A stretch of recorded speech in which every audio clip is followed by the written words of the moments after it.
पर्याय बन गया था और उज्जैन में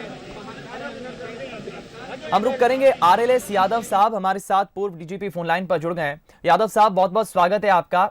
और सबसे पहले मैं आपकी सर इसी पर प्रतिक्रिया लूंगा कि बीते 24 घंटे में जो कुछ भी घटनाक्रम हुआ, विकास दुबे का उज्जैन से गिरफ्तारी होना, सरेंडर करना, हादसे का शिकार होना और एनकाउंटर में मारा जाना, पूरी घटनाक्रम आप भी देख रहे होंगे टेलीविजन पर। आपकी पहली प्रतिक्रिया, कैसे आप इस पूरी घटना को देखते हैं?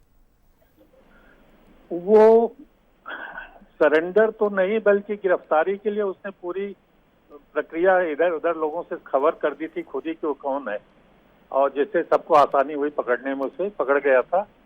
अब ये जो इनकाउंटर हुआ है ये परिस्थितियों पर है कि इनकाउंटर में सचमुच वो भागने की कोशिश कर रहा था कि नहीं कर रहा था, उसके क्या आई विटनेसेस हैं, परिस्थितियां क्या हैं, इस पर कमेंट करना जरा कठिन है कि इनकाउंटर सही है कि गलत है।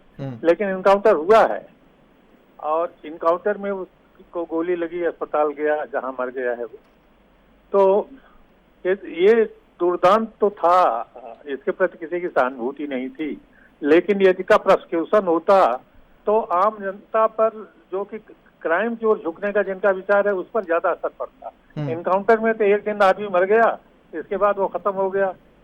इम्पैक्ट सोसाइटी पर क्राइम के खिलाफ नहीं होता है। और जो केस हम चलाते हैं उसमें बहुत लंबे समय तक लोगों पर, क्रिमिनल पर एक भय पैदा होता है कि देखो इतना बड़ा क्रिमिनल था, उस पर मुकदमा चल रहा है और बाद में फांसी की सजा हुई, उसने अप्लाई किया। तो जो लंबी प्रोसेस हमारी चलती है उसका इम्पैक्ट भी बहुत पड़ता है, असर भी बहुत पड़ता है। इनकाउंटर से उसका असर नहीं पड़ता है।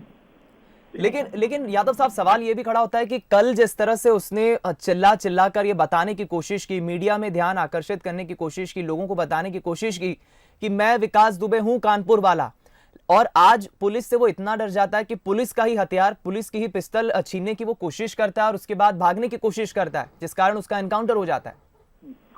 अब वो, उसको भय तो था, उसको डर था कि पुलिस कोई न कोई कार्रवाई कर सकती है। तो गिरफ्तारी देने के बावजूद भी उसके मन में भय जरूर रहा होगा कि पुलिस कभी न कभी उसको उसके खिलाफ कार्रवाई करेगी, मार डालेगी या एनकाउंटर करेगी।